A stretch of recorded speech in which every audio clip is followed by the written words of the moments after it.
How's everybody doing? It is 7:01 p.m. Eastern Standard Time here on this Wednesday, June the 12th, 2019, and this is a Patreon-only live AMA that some people might tune into, some people might not tune into. I am here for the hour, and if anybody wants to join us like the Badass Ninja has, you are more than welcome. If not, it might just be me and the Badass Ninja for an hour. Who the hell knows? And that's pretty badass. Anyway, so this is one full hour. You can ask me whatever the heck you want to ask me, and I will do my best to provide you with answers that I feel are in the ballpark and range of what I think is going on. So, hopefully people will tune in. It's open to everybody on Patreon. I mean, that's about almost 50 people could theoretically tune in, but that doesn't usually happen. Usually we get maybe 10 people. Right now we got 3 watching. Maybe it'll just be the 3 of us. Who knows? Maybe it'll just be you and I, Badass Ninja. You never know. So, so whatever you guys want to talk about, feel free to ask me in the chat room. If you are watching, but you can't figure out, like, why can't I get to the chat room? That might be because you clicked on the the actual live stream logo on Patreon. Click on the link that I provided as well. That will actually take you to the YouTube page, and that way you'll be able to see the chat room. Hey, Jacqueline McEwen. Hey, Dave. I have a voice question. I do DJing for events as a side job, and as far as selecting and playing music goes, I'm doing well. That's good. Jacqueline McEwen follows up with, my natural everyday personality is pretty quiet and reserved, although I'm perfectly comfortable speaking in front of people. When I'm making announcements or addressing the crowd, I try to sound happy and enthusiastic, but I worry that I'm coming across as forced or cheesy. Any tips on developing my DJ voice? Well, that's a great question. That's a really great question. Certainly, I'm not a DJ, but certainly in the ballpark of what I might be able to help out with. Well, first of all, I think personality is far more important than voice. I mean, that's not to say that voice isn't important at all, but in the world of professional voiceover, one of the biggest misconceptions is that it has everything to do with the sound of your voice. I mean, maybe you've heard me say that on some live streams in the past, or a video in the past, perhaps. But it's not that having a nice voice or a soothing voice or a deep voice or a sexy voice or, whatever the case is, right? Not that that doesn't help or that's not pleasing to the ears. But at the end of the day, it's really all about your personality. And in voiceover, it's really all about how good of an actor are you, right? Because it's voice acting, right? There's a saying, how does it go now?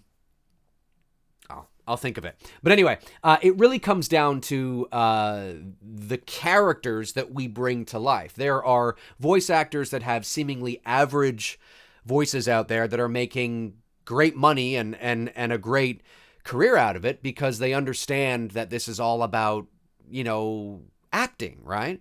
And when it comes to DJing, it's a similar thing, right? You are sort of running the show once it gets to the kind of the party part, right? So maybe you're doing a wedding, right? Or maybe you're doing a birthday party, whatever it is, or maybe you're doing a high school dance. I don't know. I don't know what sort of venues you do, but it really comes down to your personality. Now, I don't know what kind of voice you have, so I don't know what your voice is like, but right off the top of my head is I would say that, yes, don't force yourself to sound all DJ. Hi, this is Jacqueline McEwen here, and we're doing this, that, and the other, because then it's going to come across as if like you're really sort of forcing that, right? But if you have a naturally bubbly personality, or you just have a really nice sort of engaging personality, right? At the end of the day, people are there for the music. And if you're ripping out tracks that everybody loves and you're taking certain requests, maybe you have like, a library where you have enough volume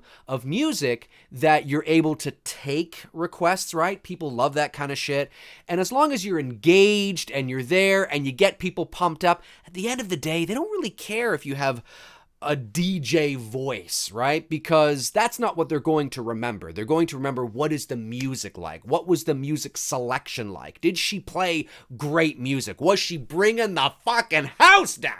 Right? I mean, that really is at the end of the day, because you can have a great voice and play shitty music. But so I think, and you even said yourself that you are already sort of in that zone when it comes to that. But I think it comes to developing your DJ voice. Yeah,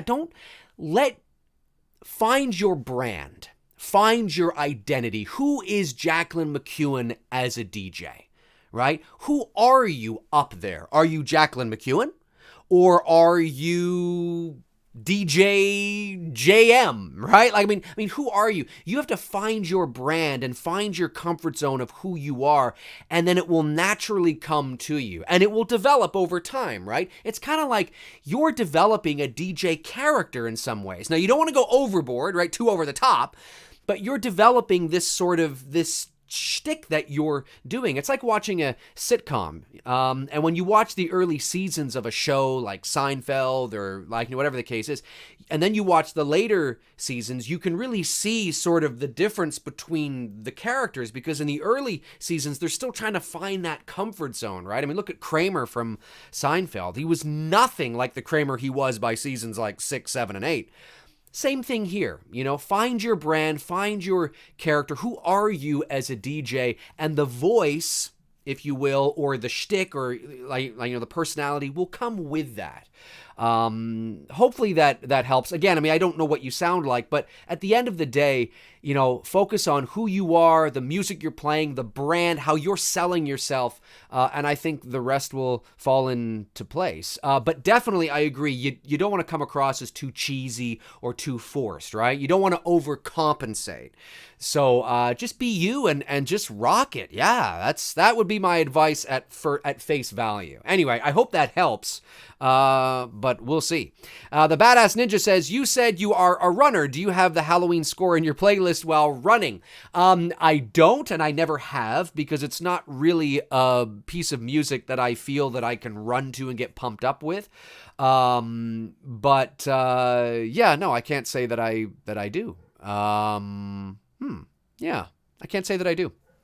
Jacqueline follows up with, thanks, you've given me something to think about. Cool, okay, awesome. Yeah, like, I mean, Jacqueline, I'll tell you what, feel free to message me through my website, okay? And feel free to give me an audio sample of your voice or your personality or something to that effect, which might help me maybe be able to focus in a little bit more. You don't have to give me you doing, dropping DJ, drops or anything like that, but just sort of maybe if you feel comfortable. If you don't have to do that, but it might help me sort of kind of figure out maybe sort of the ballpark of maybe something else I might be able to offer you. But at face value, without knowing more information, that would be my advice, is just think of your brand. Who are you? What can I bring to the table? Because like I said, at the end of the day, be engaged, which it sounds like you are, have a great personality, which it sounds like you do, and just rock that music, because that's what they're there for, right? At the end of the day. David says, Dave, do you have a favorite Freddy glove from the series? Or is the look of Freddy gloves not something you ever cared about much? That's a great question, David. It's not something that I particularly care about a lot, but when you look at the glove from A Nightmare on Elm Street Part 1, and you look at the subsequent gloves, they do get a little more kind of involved. And there is something about the simplicity of Freddy's glove in the first Elm Street that I really like. It's the glove that I have down there. I used to have it up there, but the thing that it was on broke, so I had to kind of just put it down there in my case. So I have to get a plastic hand, that you can put it on. I got to get one of those things. So there's something about the original Freddy glove that I really like. I find that in the later sequels, I'm not sure which one it is, but the knives become, I don't know if they're bigger or longer or thicker maybe. Maybe the blades are thicker. There's something about the simplicity. It really looks homemade. Not that the others don't, but there's something about the simplicity of that first one that I really like. Yeah, it's just really cool. That's a good question. That's a good question. That's something that I have not been asked before. So that's a good one. I like that one. All right. 7 people watching. Hopefully we'll maybe get a few more people into the room. Like I said, there's room for everybody. This is open for everybody. So if you are watching and you've always wanted to ask me something, maybe you're new, maybe this is your first time. I don't know. I don't know who's watching. It doesn't tell me who's watching. It only will tell me who's watching by who posts a comment. And so we got 3 comments. Hey, maybe it's your first time. Don't be shy. Ask a question. I will answer it. We are all family here. Oh fuck, what was I gonna say? Hey, yeah, we're not that far away from Child's Play, guys. The remake of Child's Play, what is it? Well, we're essentially just under 10 days away. Or just over, no, under? Yeah, I think it comes out the 21st, right? So we're like 9 days away. Very interesting. Who is going to see Child's Play opening weekend? Is anybody in the chat room actually going to see Child's Play opening weekend?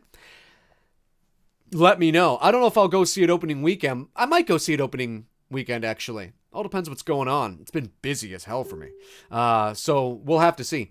But I'm definitely looking forward to seeing, the reviews and sort of what the general consensus is for Child's Play. I predicted that it would probably be, I think the reviews are going to be mixed. And I'm very curious to see what the reviews are like for Mark Hamill's portrayal as Chucky. It's going to be interesting. The Badass Ninja says, have you heard the YouTube channel called The Fine Brothers? They do Kids React, Teen Reacts, Elders React, and YouTubers React. If not, check them out. First of all, I was unaware that that's what the channel was called, but I have seen videos where there are teens and elderly people and, and kids reacting to things that obviously they have never seen before, and it's funny to watch them react. So I have seen that. Yes, I have. I was unaware that the channel was called The Fine Brothers, though. Yeah, unless I'm watching another one, but okay, that's interesting. Yeah, so I don't know, like the Child's Play, I wonder when the reviews are going to start coming out. They're not out yet, right? I don't think they are. I mean, we would know about that. We would know about that. Teen. Yeah, not yet, but it's going to be interesting. June 21st. And of course, Toy Story also comes out that weekend as well. So that's going to be, that's great counter programming. Great counter programming. And to this day, all the trailers and the marketing and the posters, I think, have been great. So, that's who the director is. What else has he done? What else has this guy done? He has Polaroid, The Wall. He hasn't done too much. All right, Polaroid was a short, and then he did it, and then he did the. Okay, yeah, I don't know. We'll see. I mean, obviously, everybody's got to start somewhere, but it doesn't look particularly like he's got a big track record or anything like that. David says, have you seen the Child's Play movies after part 3? I never made it past part 3, and the ones after that looked very cheesy. No, I haven't, David. I couldn't care less. It's not what Child's Play was in Child's Play 1 is so far removed from what it became in Seed of Chucky and Bride of Chucky, and I just don't care. And I understand that for Cult of Chucky and Curse of Chucky, they sort of went back. They kind of went halfway back to what they were before, but the writing is on the wall. I just don't care. And it's not a series. It's not a protagonist. An antagonist. It's not an antagonist or a character that I get overly excited about. I think it works well in one movie, you can maybe do 2 movies out of it. But there's a lot of, it's just not a character that I get excited about. Now look, the Friday the 13th movies, for the most part, are garbage, apart from the first few. But the way they made the Jason character, he is an antagonist that can go on and on and on. And so is Freddy. Freddy is an antagonist that in theory could go on and on and on. That's not why I don't feel the same way about those sequels as I do Child's Play. I don't think that horrors, I think it's inevitable that the more you go on and on and on, it's inevitable that you will get garbage because everything just wears away, right? But Freddy and Jason have longer shelf lives than, say, Michael Myers does, in my opinion. And Chucky is just not an interesting enough character, and he's a doll. And, I can suspend disbelief on the first movie that you can't just pick up this doll and heave him out the window, that he actually possesses some sort of epic strength. But after a while, it's just like, this is just dumb. It's dumb. It's just too cheesy and it's dumb and... yeah. So the first Child's Play, though, is great. Really creepy and eerie. But the rest, I'm with you, man. Not crazy on it. The Badass Ninja says, yes, I'm seeing Child's Play on opening day, then seeing Toy Story 4 the next day. Hey, that's a good double billing right there. Going to see Child's Play and then Toy Story 4. Now, did you have to think about that? Were you like, maybe I should go see the horror movie before I see the animated movie? Or because you want to see something, and then you kind of want to, kind of cleanse your palate with something nice and sweet? Or does it just fall that way and you didn't really give it much thought and you weren't really thinking too hard about it? I don't know. Let me know. Toy Story 4, I hear good things. A buddy of mine, a fellow voice actor, and his family had a chance to see an early screening of it, and he says it's great. This is great. And I was like, really? I'm surprised. Not that I think that they would not make a good movie, but I'm just like, wow, to make what is arguably a great trilogy, and then 11 years later you come out with a movie that is Toy Story 4, you run the risk of sort of, the more you make, inevitably, if they keep going, in my opinion, one day you're going to run out of ideas, and Andy's I guess he's not in the movie anymore. Is he in the movie? I don't know. I haven't watched it in so long. But the kid's going to be growing up, and I guess that's part of the thing, right? They move on to other kids. I don't know. I just think eventually, even with animated films, Now that's what my buddy said though. The general consensus on the official reviews have not come out yet, so we'll see what everybody else is saying. I trust his opinion, but still, I'm just like, wow, so a lot of people, like, really, everybody, like, apparently it's a tearjerker, it's great ups and downs, great adventure, and I'm like, well, maybe it is. Maybe this is the beginning of another new trilogy. Maybe enough years have gone by that what's old is new again, and there's enough years where you can kind of make it fresh, because 11 years, you're introducing Toy Story to a new generation of kids, too, right? So, I don't know, we'll see. We shall see whether or not it lands. But yeah, that's going to be an interesting weekend. Toy Story and Child's Play, June 21st. It's going to be interesting. So yeah, fire away those questions. I'm here till 8 p.m. Whatever you want to talk about. There's 7 people watching. You can ask me whatever you would like to talk about. Whatever your little heart desires, ladies and germs. Yeah, whatever you want to talk about. Let's see here. Dee. Ba ba ba ba.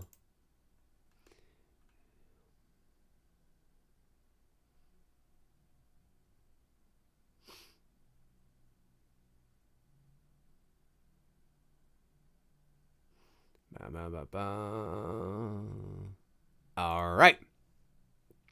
What do we got going on here? Everybody's quiet. Everybody's just sitting there kind of going, gee, I don't know. What could I ask him? I don't know. Hey, ask me something about Halloween. You guys are Halloween fans? Ask me something about Halloween. Oh, here we go. Badass Ninja's coming back. I'm skeptical on Toy Story 4. I am more faithful than a Child's Play TV series, being good than Toy Story 4. The trailers of Toy Story 4 you weren't sold on them.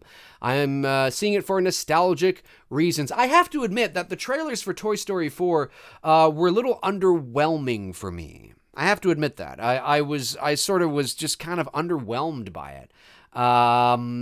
So yeah, I don't know. It doesn't, it's not really, it's not going to get me into the theater to see Toy Story 4. The trailers look just very much like a tired sort of concept. It looks like we've seen this before. We've seen this kind of thing on a number of occasions, and I just don't know. I'm just not, I don't know. Just not really sort of feeling it. But, I mean, there's no doubt that it's going to make bang at the box office. I mean, it's going to make a boatload of money, and it will probably be, well, not probably, it will be the number one movie that weekend, hands down.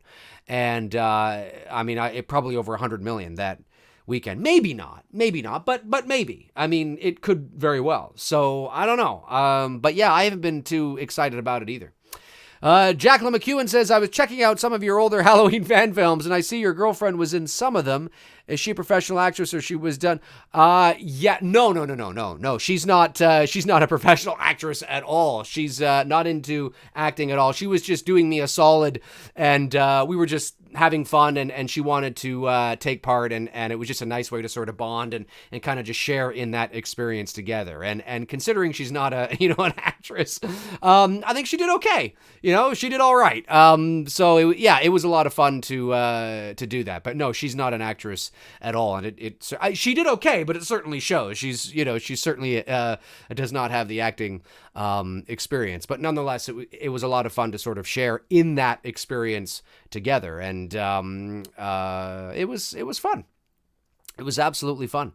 I'd love to be able to do another big Halloween fan film, and I've been asked on many occasions if I'm going to, but see, the situation with that is that it's, to do it right, like the bar with fan films continues to be, raised and raised and raised.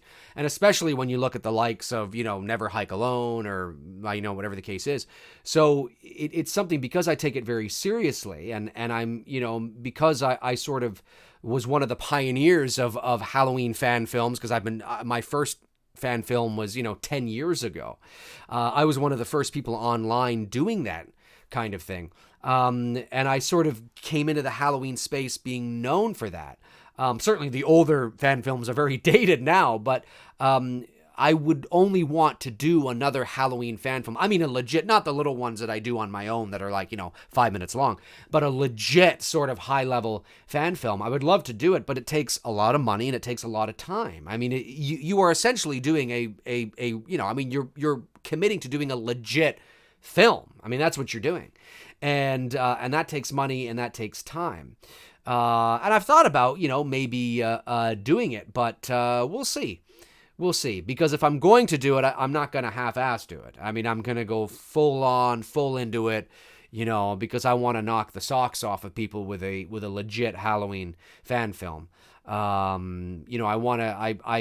set a bar sort of with The Night He Came Back. Not everybody enjoyed it, but it was a higher end fan film, and everybody who watched it agreed on that. But films have since then have looked just as good, if not maybe even a bit better than that. So it's important. It's like, well, I got it now. It's been upped again, so you gotta, now we gotta do this, right? You know what I mean? So, and it's fun. I love competition like that, but it takes a lot of time. I mean, to achieve Never Hike Alone status, to achieve that level of production value, I mean, that's not a flash in the pan, weekend shoot. I mean, that's a full on major, small, independent motion picture production.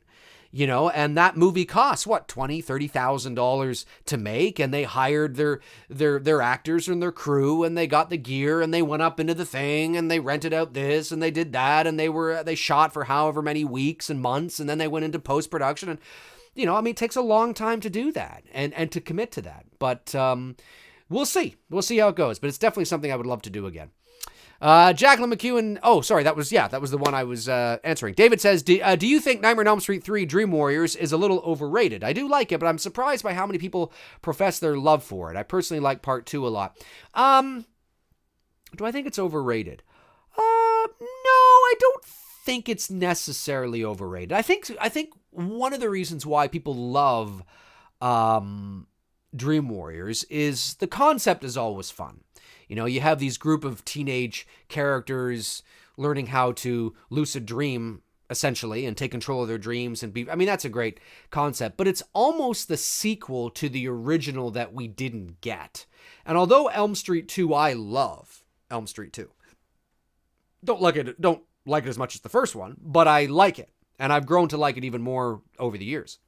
And at one time as a kid, it might have been my favorite. But anyway, and you know the reasons why. But it didn't feel like a sequel to the original movie for a variety of reasons. The Elm Street Dream Warriors movie, because you have Heather Langenkamp back, because you have John Saxon back, because you have characters back and you're talking about the first movie and the continuity, like you can almost watch part 1, leapfrog over part 2 and watch part 3, and you haven't missed a thing. Because there's nothing in part 2 that happens that carries over into part 3. And there's nothing in part 1 that happens that carries over into part 2 other than the reading of Nancy's diary in one scene, right? And a couple like, oh, it was Nancy, oh, such and such. So I think people tend to really like part 3 because it feels like that legit sequel that we didn't get to the original movie, even though it's more campier, it's a little more spoofy, not full on spoof, but Freddy begins to drop the one-liners. You can see the beginning stages of the transition, right? And then of course part 4, the Dream Master, is when he's like full on MTV Freddy.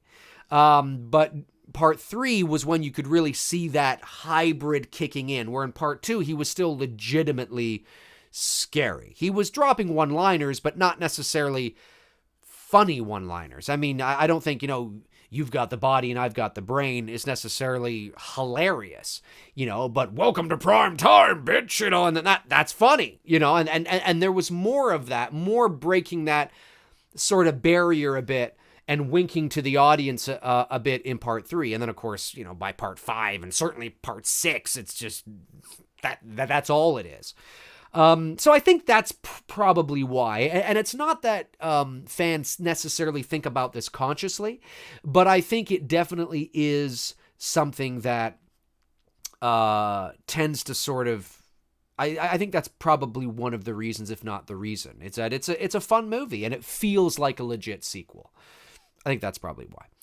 The Badass Ninja says, have you heard of the show American Ninja Warrior? I have. If so, should they do a Canadian version of the show? Well, I think they haven't done a Canadian Ninja Warrior, but they did shows. There was a, hang on, let me just check. I want to make sure that I'm thinking of the right show.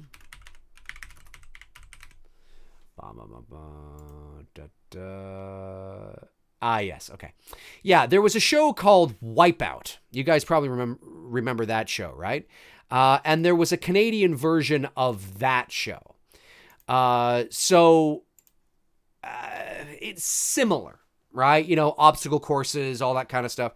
I've heard of American Ninja. I've seen it in, channel surfing. I've watched a few minutes of it here or there, but it's not a show that I really watch. It's not a show that I'm into. So I really, at the end of the day, I couldn't care less whether they made a Canadian version of the show or not, because it's just not really something that I watch. It's interesting, but it's not something that I like.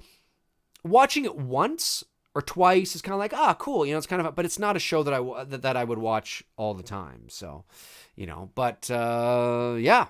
I don't know. All right, let me see here. Ba, ba, ba, ba.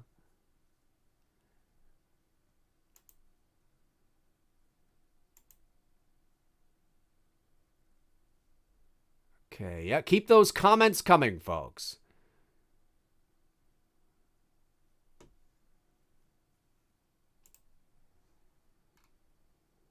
Okay.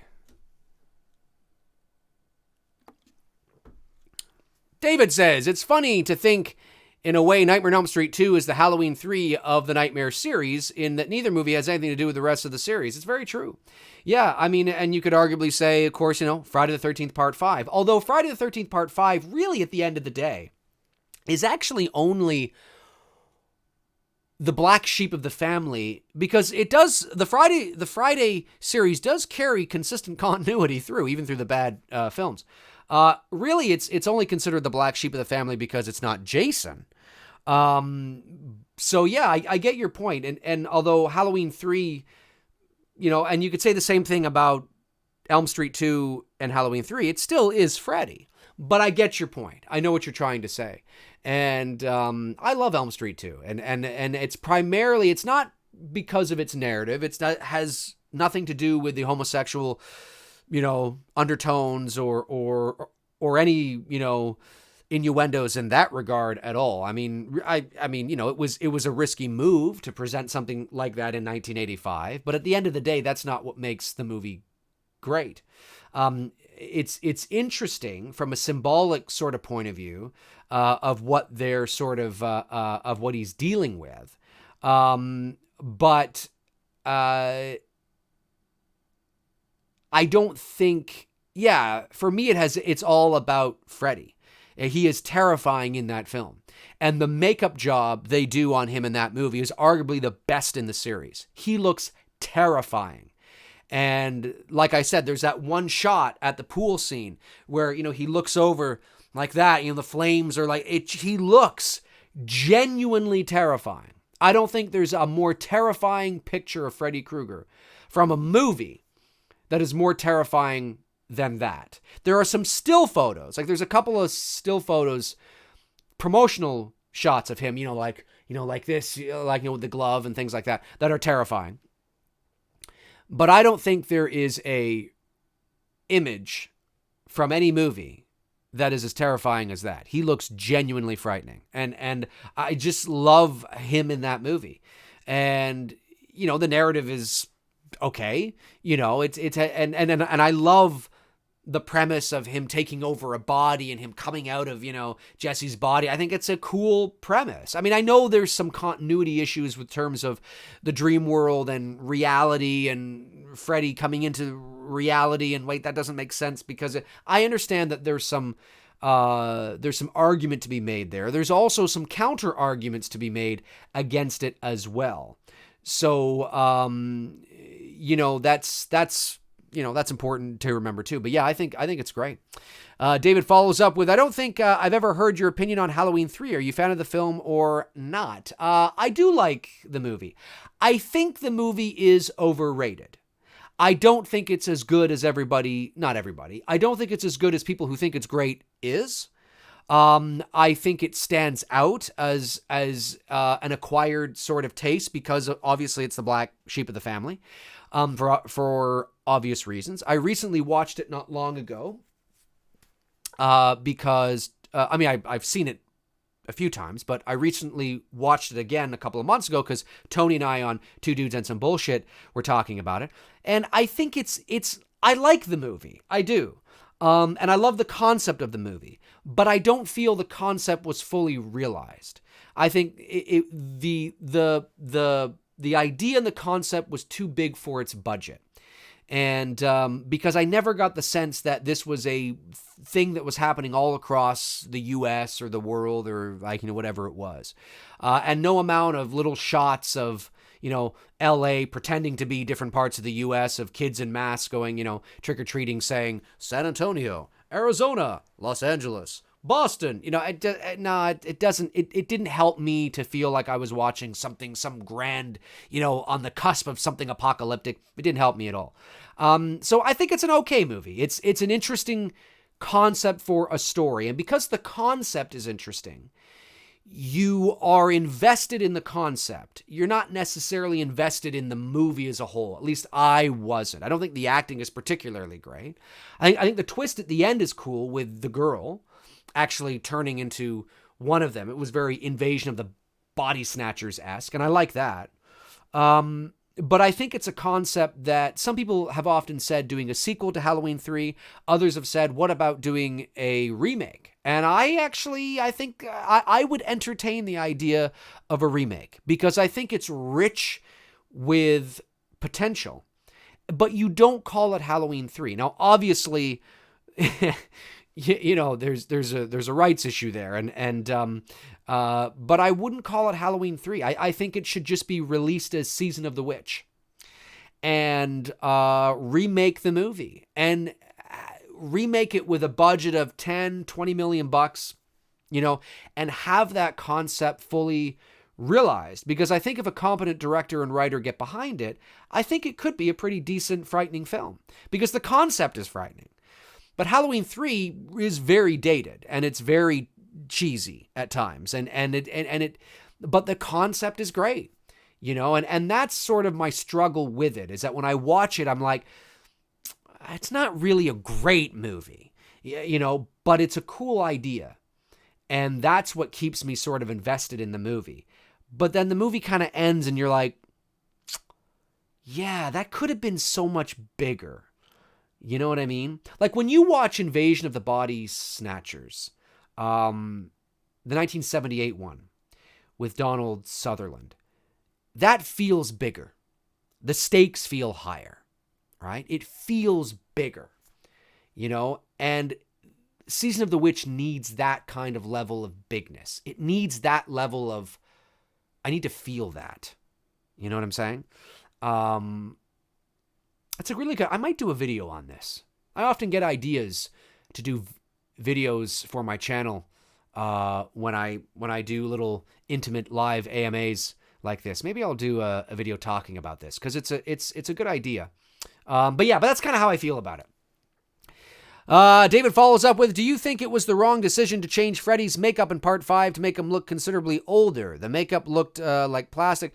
Yeah, I just don't understand why you, unless there was some sort of reason they had to keep changing it.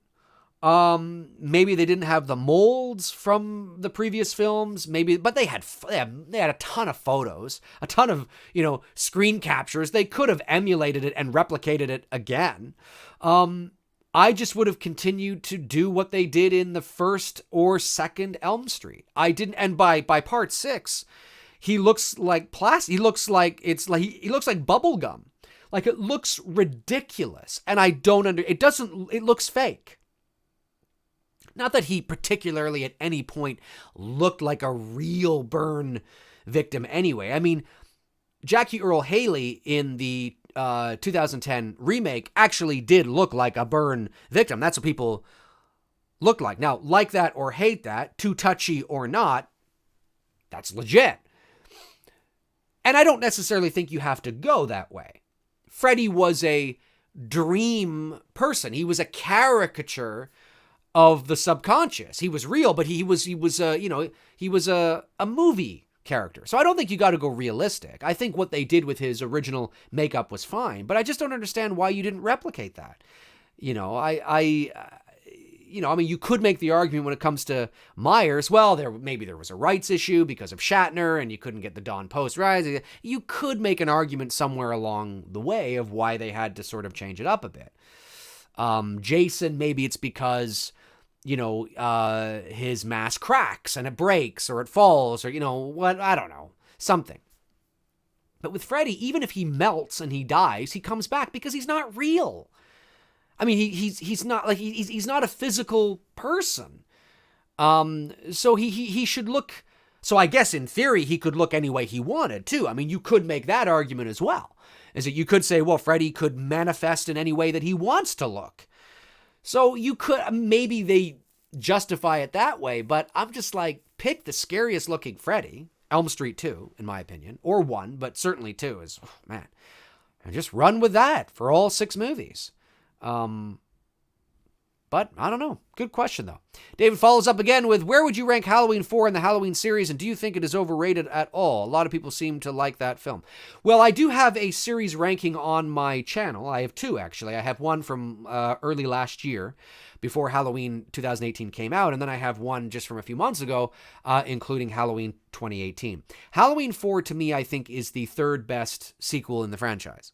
I don't think it's a great movie, but I think it's an acceptable sequel. I think it's decent. Considering that it came out in 1988, considering the competition it was up against, considering what slasher horror movies were at that time in the 1980s, it feels very much like a late 80s movie. And I think if you had got the mask right, which they didn't, but if they did, it would have elevated that movie even more. It's an acceptable sequel. It's not a great movie. I still think Halloween 2, 1981 is the best sequel, and that movie in and of itself is far inferior to the original, in my opinion. But I think Halloween 4 is acceptable. There's a lot of things that they didn't do right, but there's a few things that they did do right that made it feel like I was watching a 10-year follow. It wasn't 10 years in reality, but in the actual story, it was 10 years. A 10-year follow-up. Like, it felt like, oh, this is, time has passed. It felt there was some Halloween-y things in there. And I think they did that. And then I think the fourth best sequel is probably Halloween 2018.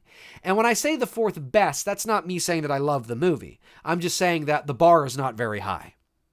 Because when you think of all the other movies you have to go up against after that, Halloween 5, come on, Halloween 6, Halloween H2O, which I don't like as a lot of people do, Halloween Resurrection, right?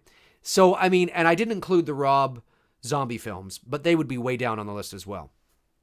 So the bar is not very high. To say that Halloween 2018 is the fourth best Halloween sequel out of like 10 or 11 movies, it's not really saying much, because the competition was so low. It's not saying much. So that's kind of how I feel about it. Sweet Tea says they try for sure. Sweet Tea, you must be talking about, you're probably referring maybe something I said. Welcome, Sweet Tea. Glad you can join us. Jacqueline McCune says, we all know you've dressed up as Michael for fan films or events. Have you ever done a Freddy costume? I have never dressed up as Michael for an official event. I've dressed up as him for like when I used to live in another location. I haven't done it here because there's not too many kids in the neighborhood.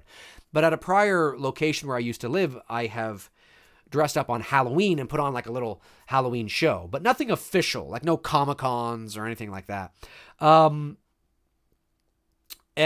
have I ever done a Freddy costume? I have. Like when I was a kid, I had the glove and the mask. But I have not. I am waiting to get my hands on a silicone Freddy Krueger mask. That's what I want. Ideally, a replica from A Nightmare on Elm Street 2. I'll take part 1, but ideally A Nightmare on Elm Street 2. And I'm not talking about the latex masks now.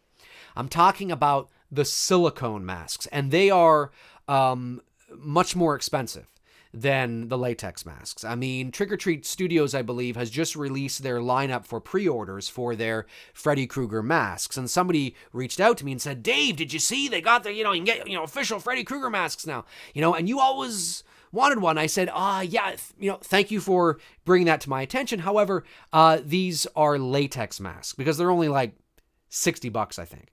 They're not silicone masks. In order for Trick or Treat Studios to be releasing silicone masks at $60 a pop would cost them way too much money. I mean, it would cost like $300 or $400 for a silicone mask. And the difference is that the silicone molds to your face. So it doesn't even look like you have a mask on. It looks like you have the makeup that Robert Englund had on. You put the mask on. It's really rubbery, right? Like it's like really, you can kind of fold it up and all this, and you put it on and it molds to your face and it molds to your eyes. It literally looks like, it doesn't look like you're wearing a mask. Just YouTube Freddy Krueger silicone masks and look at the people that have them. Oh, they're spectacular. Like just, and I'm of the mindset that if I'm going to do Freddy, I'm going to do it right. Do you know what I mean? Like, I don't want any latex masks where when I talk, you hear, welcome, because my mouth isn't moving. With the silicone masks, it molds. You can actually go, and you can actually speak. It's intense. It's intense. It's unbelievable. So that's what I'm holding out hope for. They're very difficult to come by because not a lot of people put them up for sale, and not a lot of people want to part ways with them for obvious reasons. So they're tricky to come by, but I'm waiting to get my hands on one of those, and I need a Freddy Krueger sweater as well, an authentic Freddy Krueger sweater. And when I got those two things, look out. Sweet Tea says Halloween 4. They tried for sure Halloween 4. Halloween 4 looked more fall for sure. Oh, I see what you're saying. Yes. Yeah, you're right. Yeah, it did. It did. It looked, the fall atmosphere and foliage in Halloween 4 knocks anything that Halloween 2018 tried to do out of the water. No, I mean, they shot in South Carolina, the Halloween 2018 film, in the winter. So, things looked fall-ish because you're in the South in the winter, but it's nothing like shooting in the spring or in the fall in Salt Lake City, Utah, which is where they shot Halloween 4. It's where they shot a few of the Halloween films, actually. Yeah, that fall atmosphere in 4 is I mean, it is no doubt one of the best atmospheric, in terms of the autumn Halloween vibe now, in the entire franchise. It is, hands down. It's fantastic. So I agree. I think, again, I don't think the movie is great. I mean, I don't think it's a great movie, but I think it's acceptable. I think it's, as far as late 80s horror movie sequels go, when you talk about Freddy and Jason and, Chucky, well, his first movie was 1988, but, the big three, it's all right. Like, it's the shittiest thing about that movie is not the story, really. The shittiest thing is the mask. It's just the mask is garbage. And that mask is such a big part of his identity that it's hard to get behind. It's like, oh, that doesn't, but then you could, I've often said, well, if the mask burned in the fire, what are the odds that 10 years later, he's going to walk into a drugstore and pick up the exact same mask? He's going to pick up, he sees one that maybe looks similar and he's like, that'll do. So he picks it up, right? So, you could look at it in that way of thinking, but I don't think anybody, had he walked into the drugstore and picked up the exact same mask and looked pretty identical to what he looked like in the first two movies, I don't think anybody would be going, oh, come on, what are the odds that he walks into a drugstore and picks up the exact same? I don't think we'd be thinking that. I don't think we'd be saying that, because we'd be so enamored and so relieved and so like, wow, because of how awesome he looked in the movie, that I don't think we'd be even thinking that. So that's not the actual reason why they did that, obviously, but if you need sort of personal justification of why Michael looks the way he does in part 4, you could use that, I guess, as a personal excuse. But as far as the movie goes, it's not great, but I mean, it's much better than 5, and it's much better than 6, and it's much better than H2O, in my opinion, and way better than any of the Rob Zombie movies, and certainly better than Part 8. So it's the best out of the Halloween sequels almost went in order. The Myers films, like, for me, it goes 1, 2, 4, and then there's a gigantic drop off, and then comes in Halloween 18. But really, the reason why I put Halloween 18 after 4 has nothing really to do with Halloween. It has everything to do with nostalgia, the reminiscing, getting the band back together. It's the nostalgia that sort of places that movie there, because it doesn't really feel like a Halloween film. It doesn't look like a Halloween film. It doesn't feel like a Halloween film. But it certainly was a lot of fun to watch these characters reprise their roles. And that was fun, and there were some Halloween things in it, and it was a good modern day horror movie that it excelled. Well, I shouldn't say it excelled, that it was successful on, but in my opinion, it just wasn't a very good Halloween movie. Doesn't mean there weren't moments that were, oh, that was really good, I enjoyed that, oh, that was cool, I like that. But overall, it's like, I think they really missed the mark here. I think they did. And I don't think it's going to age well. I don't. I think in time, 10 years from now, I mean, it depends how much this series takes off, but I still consider part 2 sort of the official sequel, even though now it's kind of unofficial, I guess. Okay, so 9 more minutes, folks, on this live AMA. Whatever you want to ask me, ask away, folks. This is your opportunity. We've had 9-10 people in the chat room. I know you want to ask me something, whatever you want to ask me. Well, I mean, not whatever you want to, but you know what I mean. The Badass Ninja says, have you heard that Justin Bieber challenged Tom Cruise to an MMA fight? Any thoughts? I have, and I just think it's just dumb. It's irrelevant to me. Oh, Justin, have you become so irrelevant that that's what you want to do now? Apparently. David says, do you miss the look and feel, mood, or atmosphere of 80s horror movies? I do a lot. Yeah, I do. The best horror movies today that are released when it comes to mood and atmosphere tend to be big budget movies that go small and rely on their surroundings and characters rather than big effects. And when I say big budget, I don't mean like $100 million. I mean big studio, let's say, okay? So something that would be released by, like, you know, Warner Brothers or Paramount or something like that. Not something like A24 or Blumhouse. The big studio films, when they go small, like Insidious, The Conjuring, pretty good, right? And then independent production companies like A24 that don't spend a lot of money and focus on mood and atmosphere and characters and, you know, really sort of telling a story through how a movie is shot and things like that.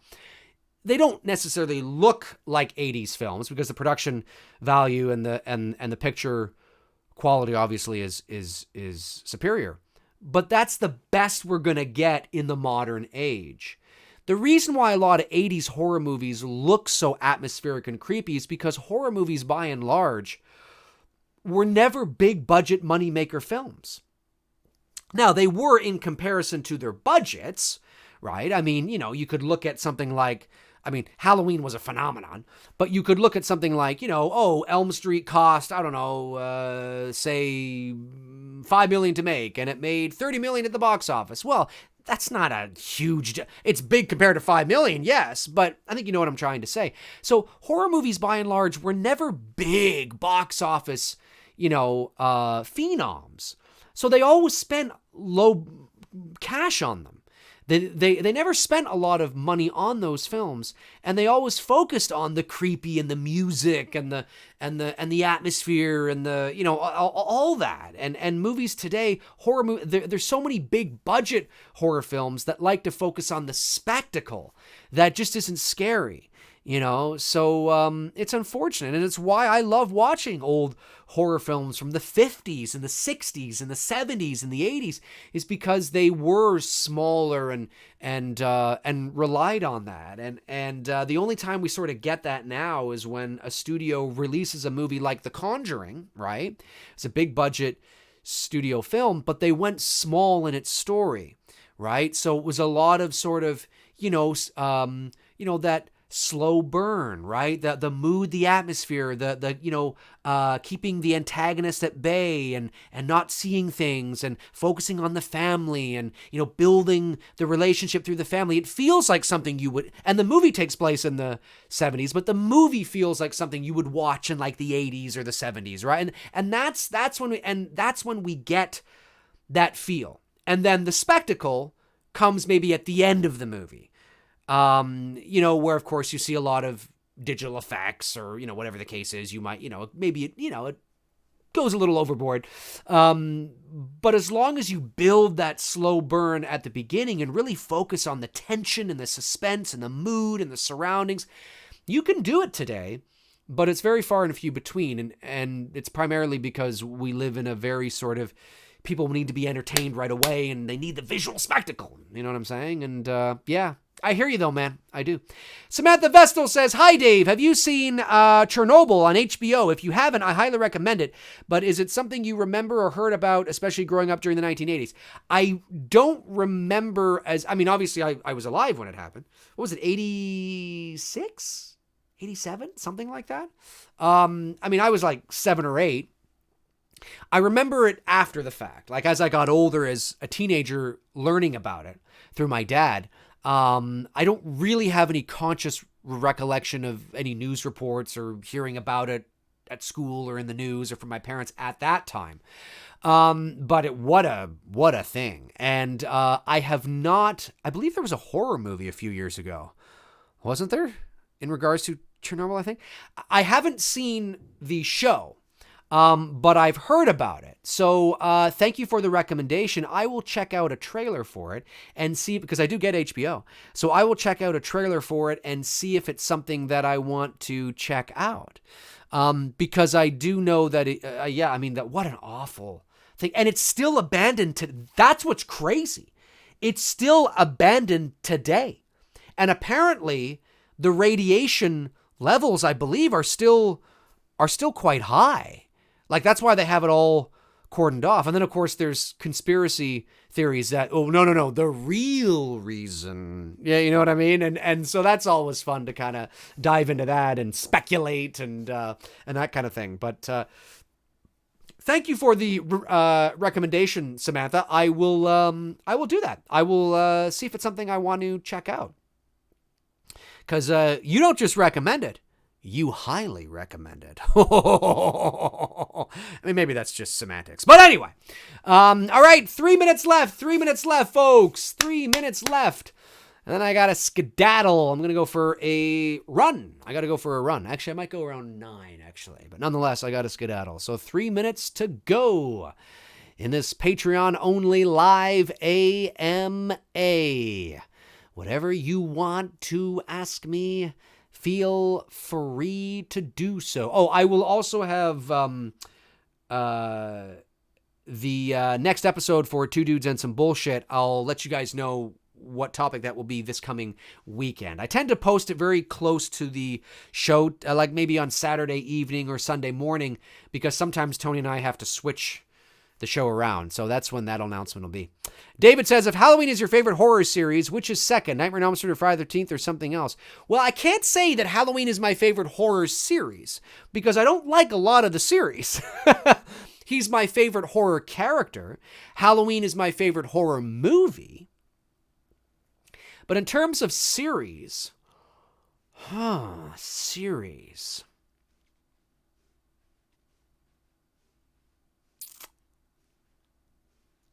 That's a good question. I'm not entirely sure.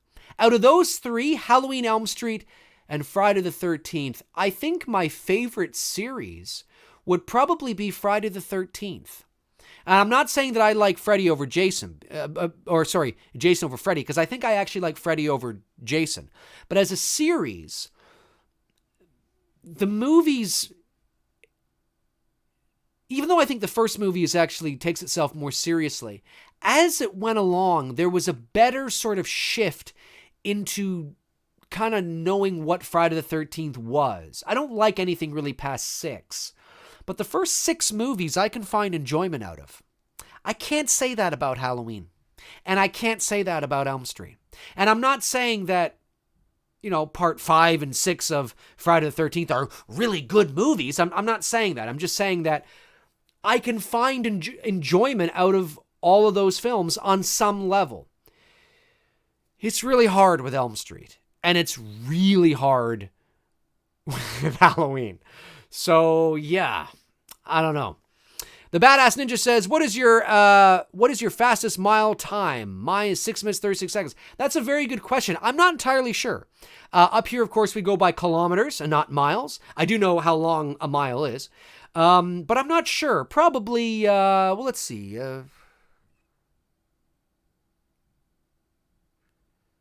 Yeah, you're probably a bit faster than me. I might be 7 minutes and something, maybe even 8 minutes.